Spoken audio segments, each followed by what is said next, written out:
तो एपिसोड की शुरुआत में कुछ लोग बात कर रहे होते हैं। तभी एक शख्स सिगरेट पीने से मना करता है, लेकिन ये नहीं मानता, जिस वजह से वो जाने लगता है। तभी उनका बॉस उसे सिगरेट पीने से मना करता है और दूसरे शख्स को वापस बुलाता है। फिर वो शख्स वापस आके पैसे दिखाता है और कहता है, ये तो बस एक डाउन पेमेंट है। एक बार वो चीज मुझे मिल जाए तो मैं दुगनी कीमत दूंगा। जब उस बॉस को पता चलता है कि उसकी बताई चीज कितनी कीमती है, वो उसे धोखा देने की कोशिश करता है। तभी वो दूसरा शख्स अपनी पावर से इस्तेमाल करके उसके आधे हाथ को अलग कर देता है। फिर वो दूसरे शख्स पर भी अपने पावर से इस्तेमाल करता है। ये देखकर बॉस वहां से भाग जाता है। तभी आगे से दो लोग आ रहे होते हैं। उनमें से एक अपनी पावर से इस्तेमाल करके एक तेज हवा चलाता है और उसी बीच पहला वाला कॉन्ट्रैक्टर उसके पैरों को जमा देता है। तभी वो अपना गन निकाल लेता है, लेकिन फिर भी ये दोनों उसके पास आ रहे होते हैं और फिर उसका हाथ भी जम जाता है। तभी वो कहता है, मुझे मत मारना, मैं सब बताता हूँ। 2220 पियर ड्राइव, वो वही है। यह सुनकर वो कॉन्ट्रैक्टर्स वहां से चले जाते हैं और इसे लगता है ये बच गया। तभी इसका पूरा शरीर जम जाता है। फिर वो एक लड़की के पास जाते हैं और उससे कहते हैं, अगले कुछ महीनों तक तुम हमारे साथ रहोगी। फिर वो कहता है, तुम्हारे दाईं तरफ अप्रैल और जुलाई है और मैं हूँ नवंबर 11। हम MI6 से हैं। तभी सीन शिफ्ट होता है। हमें पता चलता है इस लड़की को हावक नाम से जाना जाता है और लोग इसे शैतानी कॉन्ट्रैक्टर मान के डरते हैं।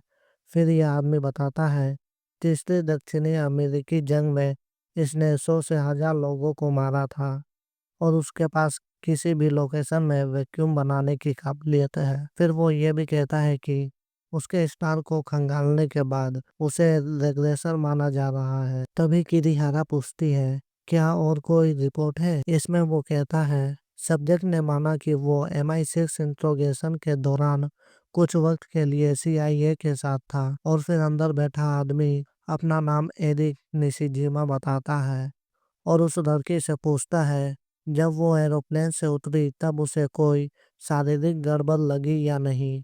इसमें वो लड़की नहीं बोलती है। फिर एरिक पूछता है, मानसिक का क्या? इसमें वो कहती है, कुछ नहीं। फिर एरिक कहता है, अब से तुम पेंडोरा के साथ काम करोगी। तभी सीन शिफ्ट होता है। हम किरिहारा को देखते हैं जो रूम में अकेली होती है। तभी वहां पर वो तीनों अचानक से आ जाते हैं। तभी नवंबर 11 कहता है, 5 साल पहले दक्षिणी अमेरिका में हेवेंस गेट के गायब होने के बाद वो क्यों भटक रही थी और रोमानिया में आ गई। किरिहारा पूछती है कि तुम सब कौन हो? इसमें वो कहता है कि वो जैक सिमोन है, ब्रिटिश फॉरेन मिनिस्ट्री से।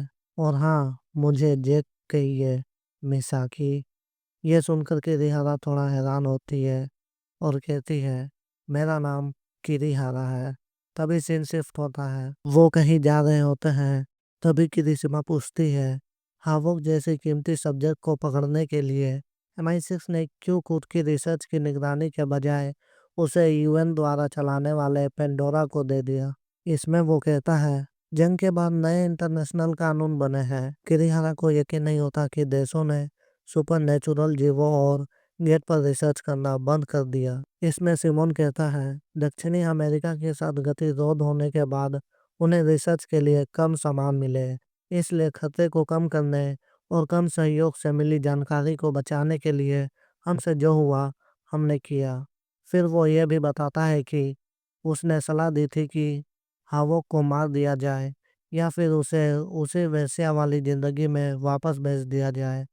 तभी किरिहारा को एक कॉल आता है और उसे पता चलता है कि कोई ऑर्गेनाइजेशन हेलीकॉप्टर हासिल करके हावोक को कहीं और भेजना चाह रही है।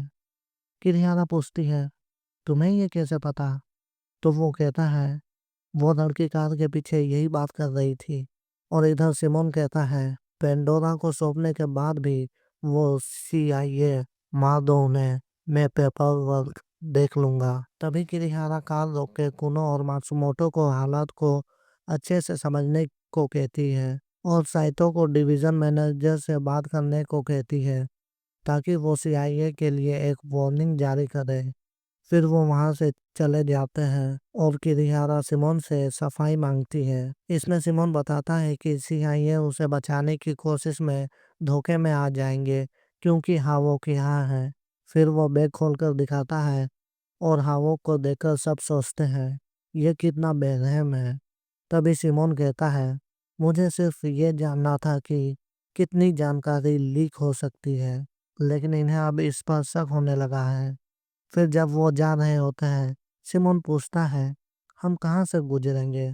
इसमें ये उसे बेफिक्र रहने को कहती है। तभी है बीच से गुजरता है जिसकी वजह से वो गाड़ी रोक लेते हैं। फिर वो आसपास देखते हैं कि कोई नहीं है। तभी इन उन पर नजर रख रही होती है, लेकिन ये लड़का उसे देख लेता है और कहता है वो यहाँ है। तभी सिमोन कार से निकलकर कहीं जा रहा होता है और किरिहारा और मात्सुमोटो को वो शख्स दिखता है जो कार के सामने आया था। तभी हाँ वो कहती है ब्लैक ग्रीन रिपर।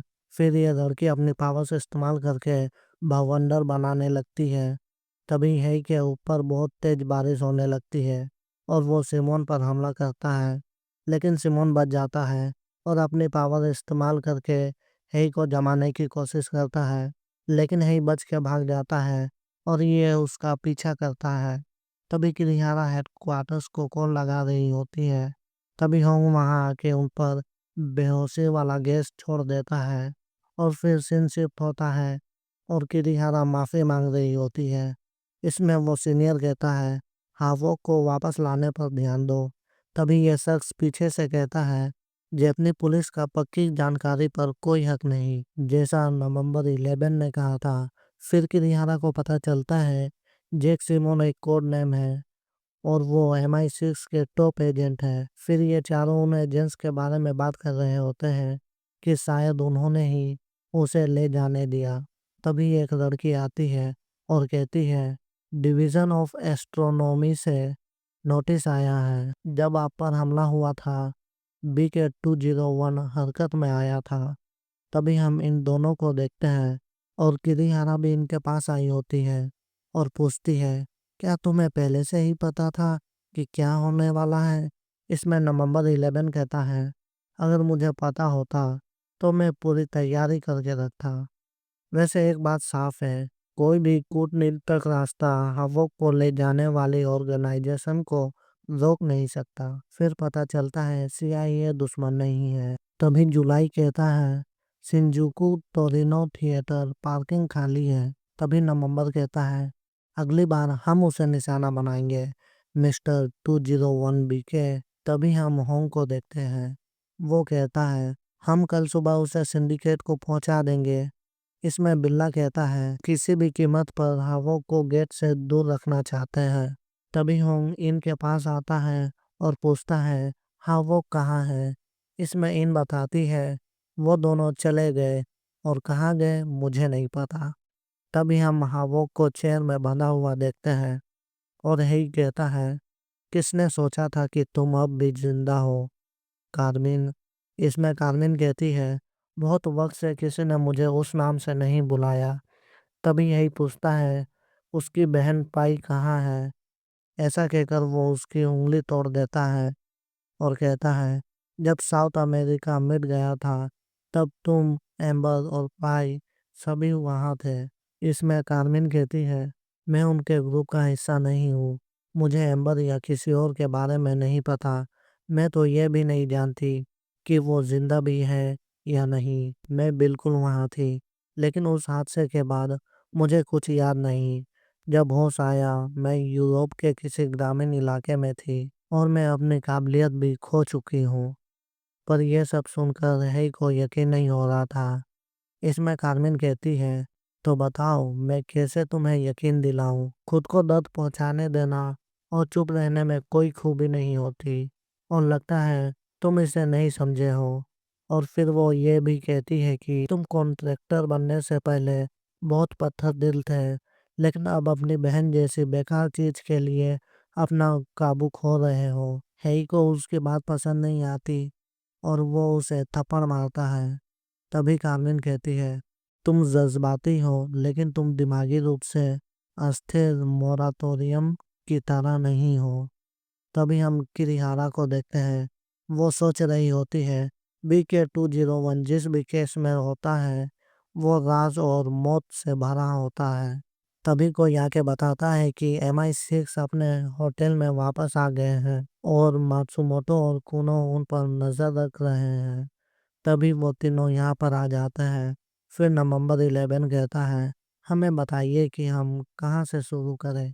किरिहारा उसके मदद के लिए मना कर देती है, लेकिन फिर ये किरिहारा को याद दिलाता है कि उनका टारगेट एक श्रापित कॉन्ट्रैक्टर है और उसने इतिहास के सबसे शैतानी कॉन्ट्रैक्टर को ले लिया है। यह सुनकर किरिहारा मान जाती है। तभी हम एक फ्लैशबैक देखते हैं जहाँ कार्मेन अपने घर में होती है अपने फैमिली मेंबर्स के साथ। तभी उसकी आंखें खुलती है और वो हेई को खाना बनाते हुए देखती है। फिर हेई उसके पास खाना लाके उसकी रस्सी खोल देता है और अपना खाना खाने लगता है। फिर कार्मेन अपने पास्ट की कुछ बातें बताती है कि लोरा की फैमिली से मिलने के बाद वो खाना बनाना सीख गई और शुरुआत में उसे लगता था कि बच्चों को उसका बनाया खाना पसंद नहीं था, पर वक्त गुजरने के बाद उनके साथ रहकर उसे खुशी मिली और ये भी बताती है कि वो उनके खुशी भरे चेहरे देखना चाहती थी, पर ये उस इंसान की तरफ से था जिसके कॉन्ट्रैक्ट की कीमत ही जिंदा बच्चों का खून पीना था। फिर हेई देखता है कि वो चम्मच नहीं उठा पा रही, तो हेई उसे खाना खिलाता है। फिर ये दोनों काफी बातें करते हैं। तभी कार्मेन कहती है, बाकी सब भी जिंदा हो सकते हैं हमारी तरह, और मैं तुम्हारी मदद करूंगी। तुम मुझे गेट के पास ले चलो, शायद तुम्हारी बहन से जुड़ा कुछ याद आ जाए। हाँ, पर अगर मैं अपने पुराने रूप में आ गई तो मुझे मार देना। और इधर इनको वो लोग मिल जाते हैं। तभी ये लोग गेट की तरफ जा रहे होते हैं। तभी नवंबर 11 बताता है कि वो समझ चुका है क्यों रिसर्चर्स को हावोक की जागने की उम्मीद है। इसमें किरिहारा कहती है, हम पहले ही उसे उनके हवाले कर देंगे। इसमें नवंबर कहता है, अगर वो जाग गई तो सब मशीन गन भी काम नहीं आएंगी। तभी हेई और कार्मिन भी गेट की ओर जा रहे होते हैं। तभी कार्मिन उसका हाथ पकड़ लेती है, लेकिन फिर वो आगे बढ़ जाती है और फिर जैसे ही वो यहाँ पहुँचती है उसे कुछ होने लगता है। तभी दूसरी तरफ इन बताती है कि वो दोनों कहाँ हैं और इधर की रिहारा को भी रिपोर्ट मिल जाती है कि हावोक की ताकत वापस आ गई है। फिर किरिहारा स्पेशल फोर्सेस को भेजने कहती है और फिर तभी नवंबर 11 और उसके साथी गायब हो जाते हैं। तभी हम फिर से हेई और कार्मिन को देखते हैं। तभी कार्मिन भागने लगती है। हेई उसका पीछा करता है और उसके पास जाने की कोशिश करता है, लेकिन कार्मिन उसे दूर रहने को कहती है क्योंकि उसे लग रहा था वो फिर से पहले जैसे बनने वाली है। तभी कार्मिन कहती है, मुझे मार दो, और हेई का हाथ अपने गले में रखती है। लेकिन तभी वहाँ कोई आता है और हेई कहता है, तुम अब एक कॉन्ट्रैक्टर नहीं हो, इसलिए तुम्हें मरने की जरूरत नहीं। फिर वो उसे वहाँ से ले जाता है। तभी उन दोनों पर बहुत जोर से बारिश होने लगती है और इधर ये लोग भी उसे देख लेते हैं और उसकी तरफ बढ़ने लगते हैं।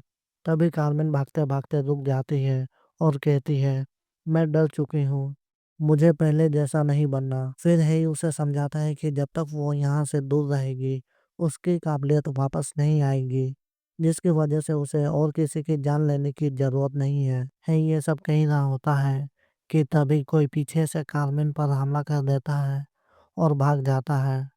तभी है कार्मिन को ले जाना होता है, लेकिन कार्मिन थोड़ी दूर चल के दम तोड़ देती है। तभी हम इन तीनों को देखते हैं और फिर है भी यहाँ आ जाता है। तभी नवंबर उसे जमाने की कोशिश करता है, लेकिन वो बच जाता है। तभी वो नवंबर को फंसाने की कोशिश करता है, लेकिन नवंबर उल्टा उस पर ही हमला कर देता है, जिस वजह से ही जमीन पर आ जाता है और ये उसके पैरों को जमा देता है। तभी है इलेक्ट्रिसिटी का इस्तेमाल करता है, लेकिन नवंबर ने रबर के जूते पहने होते हैं, जिसकी वजह से उसे कुछ नहीं होता। तभी नवंबर कहता है, हम तुम्हें पेंडोरा या लोकल अथॉरिटीज को नहीं सौंपेंगे, बस ये बताओ कि तुम किस ऑर्गेनाइजेशन से जुड़े हो। तभी यही अचानक से नवंबर पर हमला करके अपनी इलेक्ट्रिसिटी हमला करने वाला होता है, लेकिन नवंबर खुद को छुड़ा लेता है और फिर हेई के साथ ही वहाँ आग लगा देते हैं, जिस वजह से हेई वहाँ से भाग जाता है। और फिर वहाँ पुलिस आती है और तभी किरिहारा नवंबर से कहती है, डिवीजन ऑफ एस्ट्रोनॉमी से जानकारी मिली थी, इसने अपनी पावर्स हासिल कर ली, फिर इसने उनका इस्तेमाल क्यों नहीं किया। और दूसरी तरफ होंग कहता है, तुम्हें यह अकेले नहीं करना चाहिए था, सिंडिकेट को पता चला तो हमारा मरना तय है। इसमें हेई कहता है, तो मुझे वहीं क्यों नहीं मारा। इसमें होंग कहता है, तुम जैसे कॉन्ट्रैक्टर को बस दूसरों को मारना और चुप रहना चाहिए। ये सुनकर हेई वहाँ से चला जाता है।